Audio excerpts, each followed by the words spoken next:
Hi, my name's Keegan, and I'm the host here of Engineers in Automation.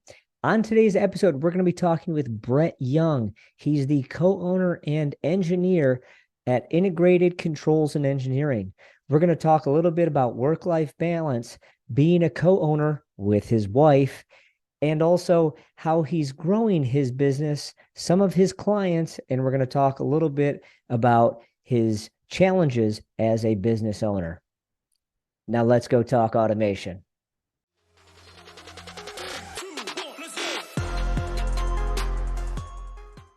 All right, and welcome to today's show. I'm here with Bret Young. He's the co-owner of Integrated Controls and Engineering. Bret, welcome to the show. Hi, Keegan. Thank you for having me. Yeah, of course. Let's just jump right into it here. How did you get your start in the automation industry? Well, so I got a degree in electronics engineering. During that course, most of it I was not interested in. Like when it came to the circuit level stuff, I really, and it was heavy math, heavy physics, wasn't really into that stuff. However, there was one course that I found particularly interesting, and it was a controls like a control circuits course, very basic. Where you would have a temperature sensor hooked up to a fan, and you would see on a high temperature, you would turn on a fan and run it until the temperature went down, that sort of a thing. And that sparked an interest. And the rest is history. I did very well in that course and was able to find a job in that field. And my first job was in automotive, so doing controls in automotive. Yep. And found that very, very rewarding. So I did 7 years in automotive, and then I transitioned into process controls. 7 years in process controls, and then it was time to start my own company. So here we are. Wow, good for you. And you're still a engineer, right? You're hands-on, you're getting dirty with everybody else, right? Even though Yeah, you are a co-owner. yeah, definitely in the plants doing support. I That's at the core. That's what I am. That's who I am. That's what I enjoy. Yeah, good for you, and congratulations on starting your business. Let's talk a little bit about that. How big is your business? How many employees do you have? So it's 5 employees. My wife and I run it. So I'm co-owner, she's co-owner, and then we have 3 employees. And so we're based out of Kansas City. Everybody's an engineer. We really don't do titles or anything like that. It's everybody's kind of on an equal Yep. level, and we're all in plants, and that's what we do day in day out is just controls, and it can be everything from new installs to retrofits to just on-site support. That's what it is, though. Okay. And then how do you identify people to hire into your company? How do you find those people? That's actually a very good question. We don't really have a process for that. It's, uh, we have some people that have a lot of experience. We have some people that are brand new out of college. And so we take the skills that they have, what they're comfortable with, and we utilize those to the fullest extent. Okay. Yeah, and then have you taken them to any training classes like that at all, or not yet? It's Just on the job training, more or it's less. on the job training. So Okay. we do a lot of training here in the office, and then we start them off with small work out in the field. And then as they feel more confident, as they learn more skills, they use those skills in the field. So in the field is where everybody learns, and Yeah. that's what keeps me sharp. Honestly, like if I get away from it, I can tell, But the support calls, the emergency support, where you have a line that's down and they call you, and a lot of times we come in after they've already been down for 2 hours, Yeah. and the pressure's really on. But that's what makes you good, and that's what keeps you sharp, for Yeah. sure. And then being a business owner and having employees, what are some lessons learned that you've had as a business owner that maybe, they didn't tell you before you started? Um, well, there's a lot of ups and downs. You can't really. It's hard to forecast where you're going to be in a year. You just don't know. And with hiring, my wife and I, we stressed a lot about that because it was, we had a workload enough for the two of us, we were busy and we thought, okay, do we bring somebody else on or do we wait? And we had a really good opportunity. A client came to us and said they had a contract. It was a 6-month support contract. And we knew that neither one of us could dedicate 6 months to it. And so that's when we pulled the trigger on employee number one. And we played that by ear, and that worked out. And during those 6 months, we kept gaining business. So we hired employee number two, and then number three came on board really quick. And Yeah. so it's hard to forecast that, though, for sure. Yeah. Even today, I don't know where we're going to be in 2 or 3 years. So are you setting any company goals then, or are you just kind of saying, okay, here's what we've got for now, we're good for now, and then just as things come, you're just getting prepared and growing that way? Yeah, that's where we're at. So right now we have quite a backlog of work, and so we're keeping our head above water. We're actively searching for employee number 4 and 5 right now. Wow. So we're bringing in resumes, and we're going to start doing interviews because it doesn't seem to be slowing down. We keep waiting for that. We keep saying, okay, there's going to be a downturn. We haven't seen it yet, so we just keep moving Not forward. in automation. Not in automation, not yet. Yeah. And as a business owner, that's good to hear, right? Yeah. I guess let's chat a little bit about your co-owner. What's it like? You said you're in business with your wife. Do you want to talk Uh-huh. about that? It's not everybody can say that. Yeah. So we actually met on a job site. So we were doing a startup together, and she worked for another company, and we worked really well together. And at the end of that project, we started dating, and then really I said, okay, are we going to do this full time? And so it took a little while. She wasn't comfortable with it at first, and it took a while to get that much work for both of us. But once we did that, there's been no turning back. We've been in it 100%. But it has its challenges because you have the personal side and then you have the work side, and you I got was to just gonna balance say, that how out. do you balance that, right? That's Yeah, I'm not an could be a expert on tough that. dynamic. Working with anybody, I'm sure you're doing long hours and Yeah, 7 days a week. Working with anybody, it can be very tough. But then having, working with the same person, then going home to that person, that I'm sure yeah, that really puts your relationship to the test, we'll say. it does 100%. But we rely on each other. So there's days where I need her for sure, and then there's days where she needs me, and so we reciprocate that a lot. Yeah, well, Yeah. congrats for making that work. That's really a unique situation and very cool to see. Uh-huh. Yeah, it's very exciting, and it's nice to have that person to confide in too. Like you can talk about business a lot, and she understands, Yeah. and I get her, and she gets me, and we can bounce ideas off each other because she's been doing this for 10 years. So it wasn't like she was a beginner when I met her. She really had it together when I met her, and so it's great to bounce ideas off of somebody like that. Yeah. Good. Good. And then let's touch a little bit more here on the business side again. Who are some of the clients that you guys are working with your company? So really, our strategy has been to stay local in the Kansas City area. I traveled a lot during my career. So 14 years, I was on the road most of that time, probably 80% of the time. And that took its toll. And I don't want to put that on any of our employees. So our strategy has been to only work in the Kansas City area. And so far that's paid off really well. So in a world where everybody's going remote, we have taken the opposite approach, and we put people in plants. And so that's why we're able to offer support, like real on-site support, within 2 hours. So if a plant is having problems, they can call us and we'll have somebody there quickly.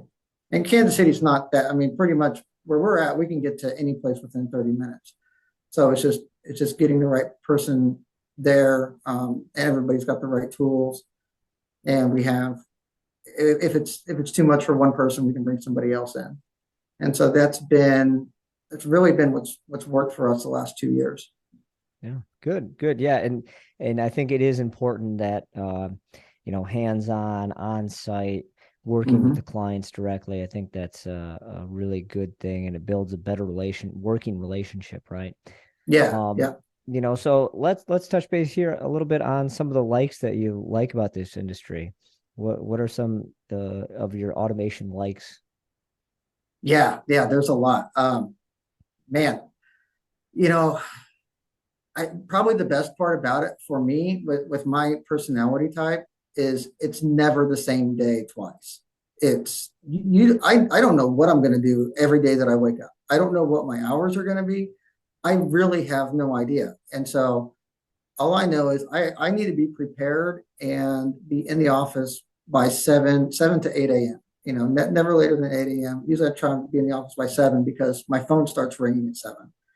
Yeah. And we do have remote access to plants too. So sometimes it's just remote, but I can count on I'm going to get at least one call a day, and I don't know what that's going to be. And that sometimes those calls, sometimes those service calls, you get on site and it's like, oh, you have a setting wrong, and it's I'm in and out in 10 minutes.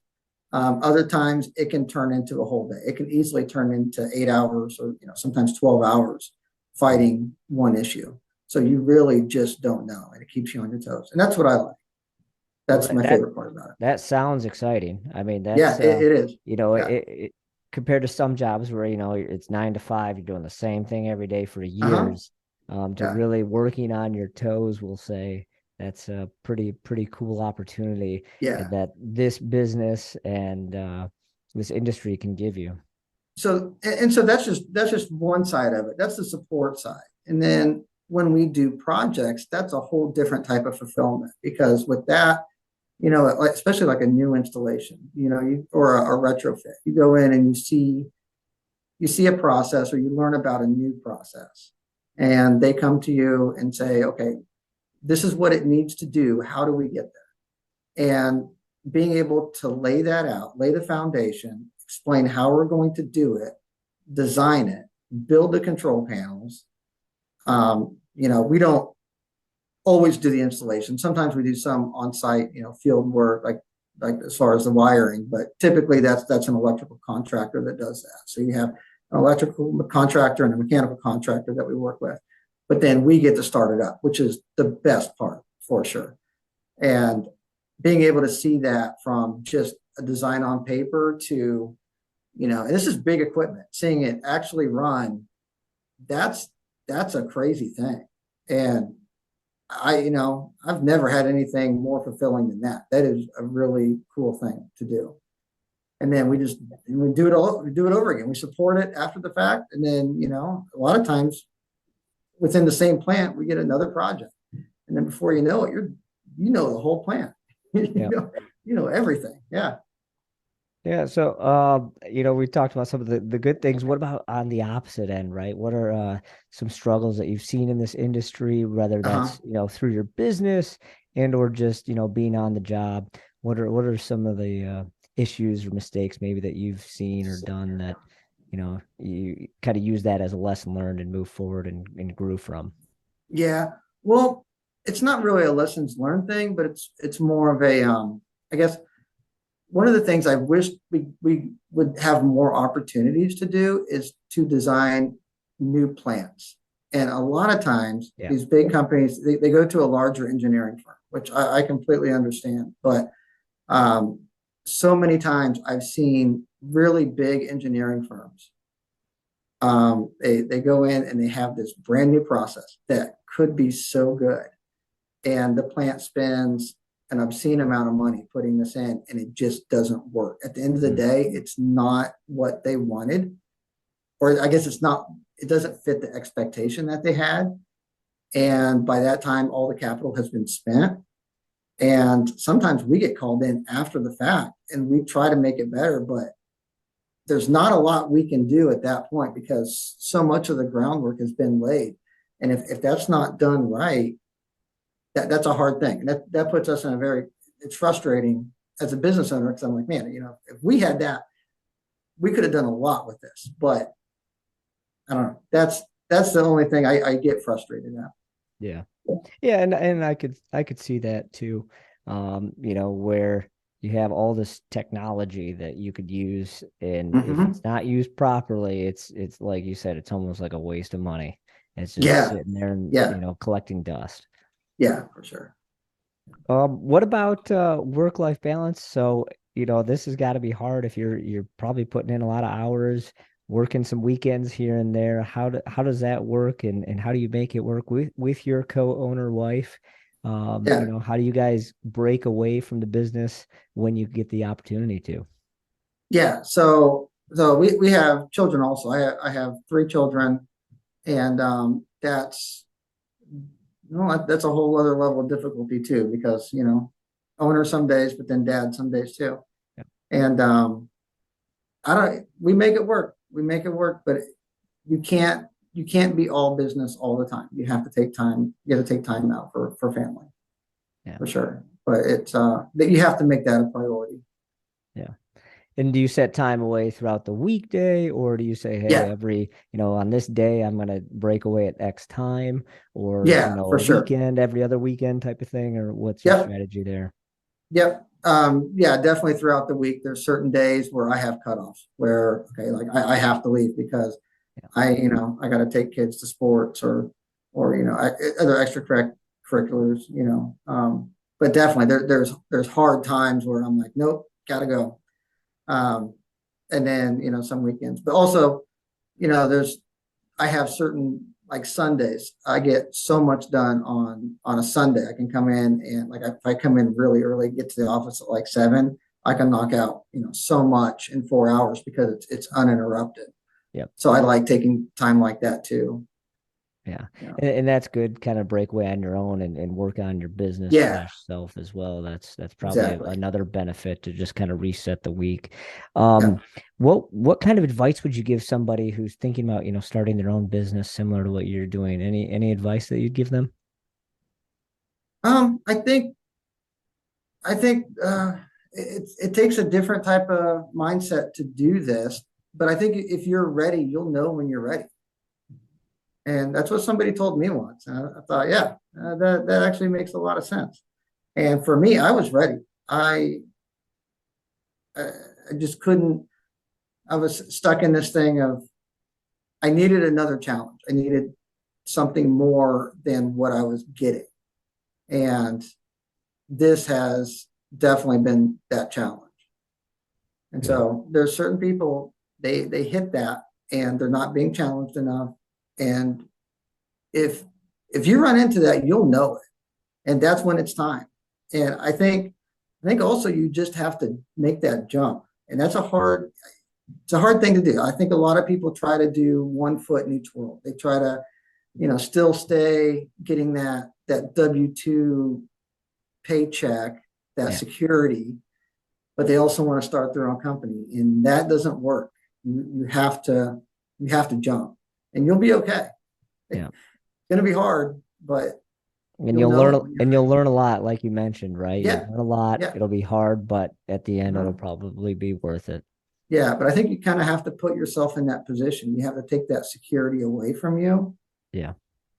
and once you're there, and you don't have anybody, you don't have any help, and but that's when you're gonna find out what you're made of, Yep. and Yep. you'll make it.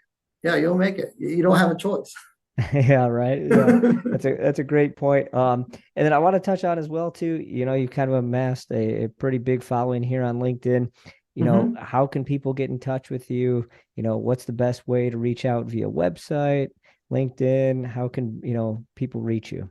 Yeah, LinkedIn is probably the best way. My email address is on there, and yeah, anybody can send me a message on LinkedIn or an email. Yeah, I'm usually pretty good about responding to that. Yeah, good. And then any last words before we wrap up here? No, I think we touched on all the big things. I can't think of anything else at this point. Okay, good. Well, we'll have a description at the bottom and leave all your information to your website and where people can find you on LinkedIn as well. So I hope you guys enjoyed today's episode. Give us a like, comment, share, and don't forget to subscribe. And we hope that you join us next time here on Engineers and Automation. Thanks.